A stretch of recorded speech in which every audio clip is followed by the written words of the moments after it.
new critiques of Minnesota State Capitol safety efforts tonight. 5 Eyewitness News has learned the committee in charge of security has been missing legally required meetings for years. Yeah, and this comes as there are important new developments tonight in the prosecution of the man arrested for attacking 2 lawmakers and their families. We are here today to announce that a federal grand jury has returned a 6-count indictment against Vance Belter. Vance Belter could face the death penalty.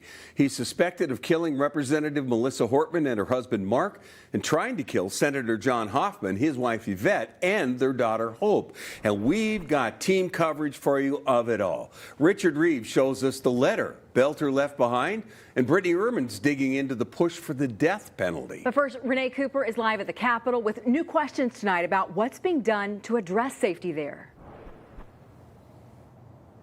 Well, Lindsay, RJ Coles was first to report on calls to improve safety and security surrounding the Capitol here and the people who work here. Now, the Advisory Committee on Capitol Area Security is tasked with giving such advice and recommendations. But we discovered that committee, chaired by Lieutenant Governor Peggy Flanagan, has not publicly scheduled any meetings at this point. They have no publicly scheduled meetings right now, weeks after that tragedy unfolded, and it has 2 local law experts pretty surprised. I think it's a dereliction at this point, is that I can't think of right now any higher priority for this committee. Online meeting records show the Advisory Committee on Capitol Area Security last met in April. A committee member's spokesperson confirms that was the only meeting this year, even though state law says they shall meet at least quarterly. It's very clear from Minnesota law that shall is mandatory. It's a word that says you must do this. And according to the committee's own annual reports, they have not met 4 times a year, any year, dating back to at least 2019. Are they violating the law? Well, the statute is clear. It says that they shall meet quarterly.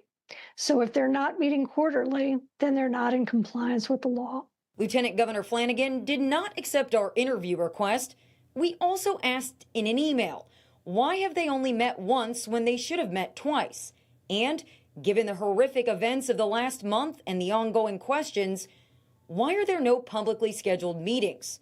A spokesperson only responded to say, quote, state agencies, particularly DPS, are taking a detailed look at what needs to be done to ensure safety at the Capitol. That includes both legislative and non-legislative solutions, recognizing the limited power of the Advisory Committee. A meeting will happen once that analysis has been done. I don't think that's good enough at this point. It becomes a question of accountability and a question of, let us say, performance of duties. Again, the legislature mandated it.